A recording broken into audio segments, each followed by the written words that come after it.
In today's video, we're going to ask some basic questions that you should consider if you're thinking about buying a router. There are two things I want to get out of the way first. If you are here because you're talking about a Wi-Fi router, stop renting the one from the cable company, buy your own. Yes, do it. And number two, I was watching my Bengals tonight lose to the Ravens on a failed 2-point conversion.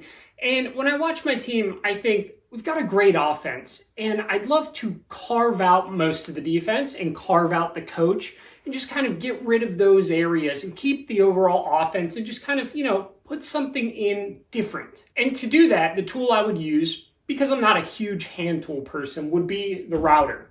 And we're going to go through why that's a perfect tool if you want to just remove some interior things but keep a larger surface intact. Question number one, do you want to do some kind of stop cut, or what I call stop cuts, meaning we're removing material inside of something, but we don't want to go through the ends. If you run a board through a table saw, let's say with a dado stack, and you're not making a through cut, that blade is going to come out both sides. It's going to enter the cut, leave an entry cut hole there, and an exit cut, and you're going to be able to see through. Well, with the router, especially with a plunging router, we can enter the wood without touching the exterior. We can still leave that intact so that we can either have something hidden or so that we can put something in the middle, like a defense, and then have that shown off without changing the exterior. If you have any interest in doing this and you don't want to go the hand tool route, then a router, that's a yes for you. You should definitely consider buying it. If you don't have any interest in this and you're not a hand tool woodworker, just wait, because you will, in which case go back to the top. Yes, now you want to do stop cuts, consider buying the router. Now, if you're not entirely sure what I mean by stop cuts, I'm just going to go over two quick examples right here. First, let's imagine that this is a box jointed box side. We've got the fingers on the side, and this is just one of the four sides. You do not want a hole being seen from the outside, but if you want to say insert a base groove or just some base in general, if you run a table saw through this, you're going to leave a hole here or here on at least one of the sides, unless you only go through an area between the fingers, in which case you don't get to determine then where the groove sits. It has to be at a certain height. However, I like to float my base lids, meaning they sit inside of the wood. They're not glued, they just float, because I like to make them out of real wood and it expands and contracts. So what I do is I use the plunge router to essentially create a giant mortise style kind of groove. I remove it from the middle, but I can enter the cut here and then stop it here, and I do not touch this outside. I've only removed this area in the middle. Outside of a router, that's only going to be done with hand tools, chisels, and things like that. Router plane. It's not going to be able to be done on the table saw because I have to push the wood through it.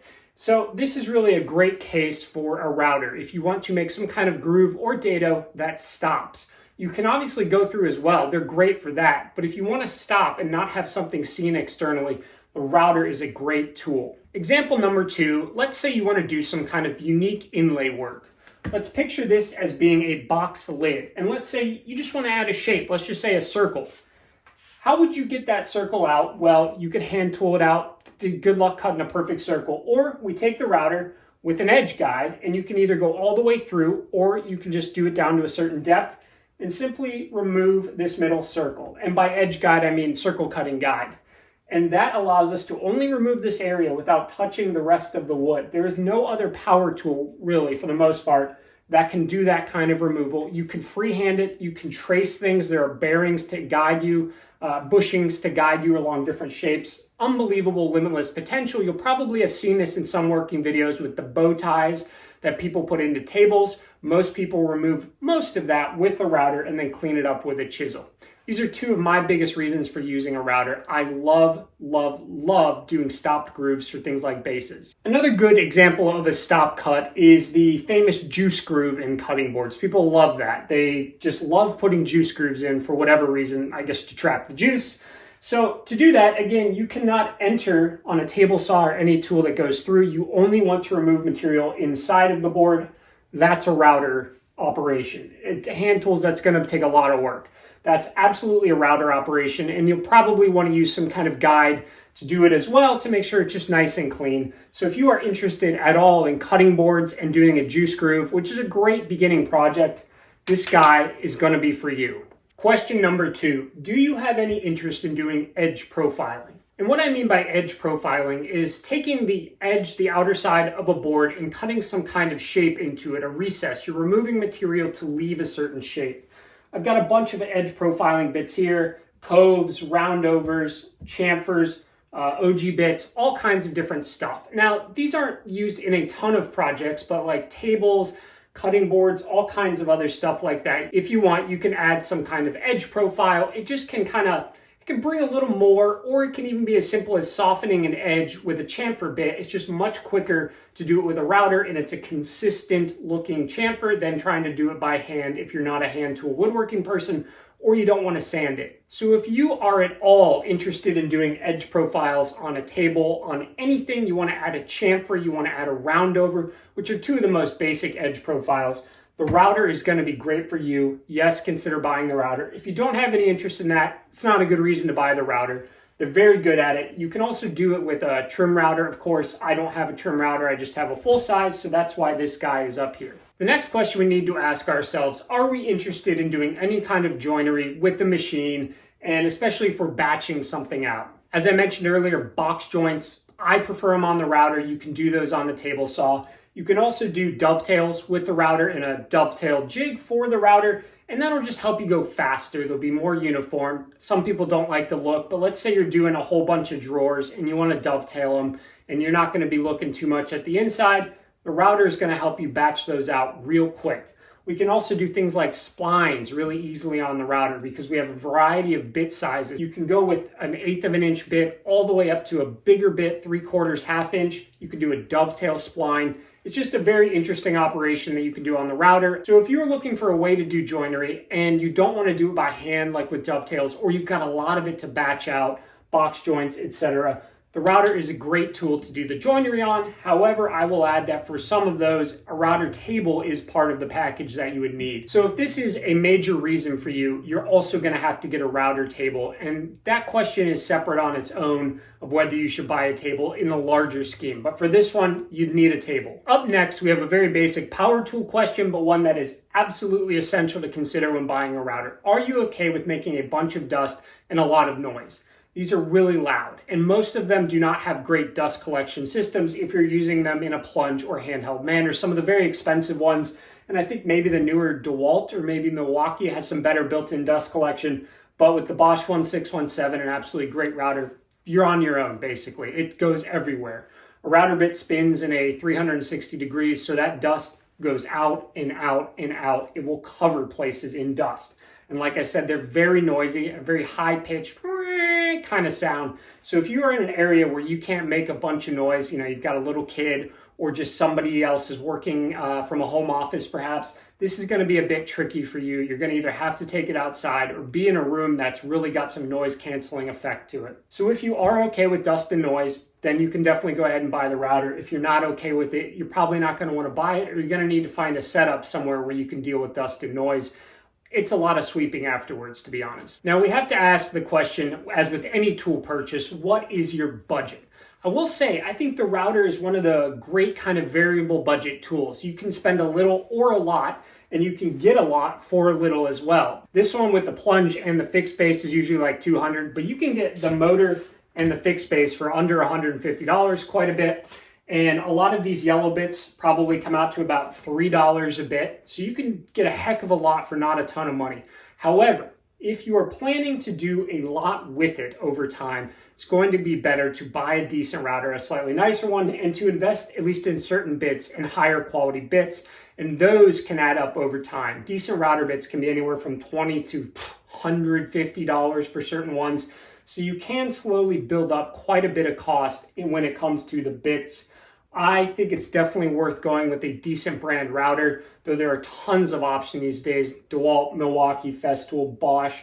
I've heard pretty good things about the Harbor Freight Hercules version, though I don't have any personal experience with it. So when it comes to a full-size router, you're going to get a little more with your money, but there's also so many options where you can kind of cut corners, save a little money. I don't invest a ton in certain profile bits that I only use once or twice. I keep it cheap. They're good for a little while, but they don't last forever. So if you've got, even a decent budget, $150 to $250, you can get into a nice router and a few router bits to start. If you don't have at least 150 to work with for a router and the bits for a full-size router, it's probably not the right time. You're going to need to save a little more or find the used market and find something really nice out there. I highly recommend this Bosch. And if you have no need for the plunge base, like I said, you can get the motor and the fixed base for like 140, 150 bucks a lot of the time.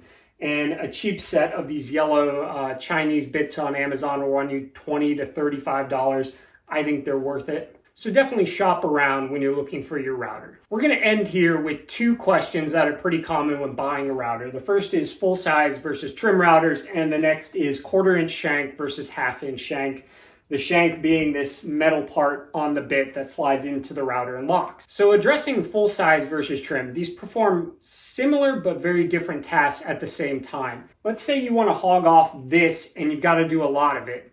This is going to be a 1/2 inch shank full size router kind of operation. It's just a lot of strain on the motor. You're going to want more power to be able to pull through deeper cuts. If you're going to run it in a table, you're going to need a full-size router. In 99% of the cases, the motor size does matter. You can just go through deeper cuts, thicker things, bigger bits, all of that. And they do make a lot of trim routers that have plunge bases as well. But in the full-size router, you can almost always find a good plunge base. Now, while I don't own a trim router, I've used them numerous times. Obviously, one-handed is a huge benefit there. If you're holding something down, you can manipulate the router with one hand. With this one, it's gonna run off on you if you try to one-hand this thing at all. So if you're doing any kind of like edge profiling work over a lot of like kind of larger things, but things you need to manipulate around, trim router may be perfectly fine for you. Like I said, most of them don't come with a plunge base, so any kind of plunging mechanism you'll have to buy separately, adding to the cost of a trim router. And for the most part, they only take 1/4 inch shank bits and not 1/2 inch shank bits. So there's really kind of different use cases. Most things the trim router does, maybe even everything, the full-size router can do, but there are plenty of things the full-size router can do that the trim router can't do. And while I think the ideal situation is having both, personally, I think if you can only buy one, I think you go with the full-size router that can fit up to a 1/2 inch shank, that can go into a table. I just think there's more versatility there. But for any kind of one-handed work, that's going to be your trim router. When it comes to the question of 1/4 inch shank versus 1/2 inch shank and why we're willing to pay a lot more for these 1/2 inch shank ones, a lot of it comes down to deflection of the bit.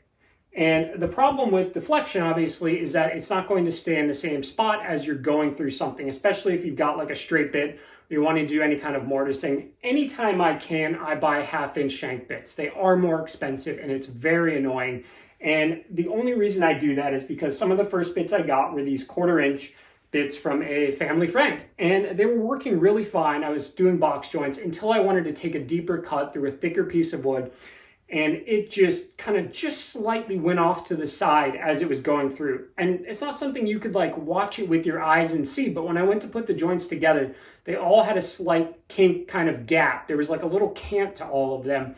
And I'm 99.9% sure it was the 1/4 inch shank having just a little deflection as it went through, because as soon as I got a 1/2 inch bit and ran it with that, no problem whatsoever. So if you're thinking of doing any kind of serious material removal, kind of box joints through quite thick wood or really big profile bits, yes, they often sell them in 1/4 inch, but if you can afford the 1/2 inch shank, go with the 1/2 inch. There's less chatter. It's much more stable on the way through. It's just a little more confidence inspiring. However, in cases where you're not worried about that, save the money and buy the 1/4 inch shank if you don't really need to have the 1/2 inch shank. They are much cheaper and it's very nice to spend less money. And thank you for watching today. That's going to cover most of the essentials that you need to consider when buying a router. However, there are numerous other reasons. If you have any comments, disagreements, or anything to add, any other reasons people should consider that I didn't include, please put them down in the comments.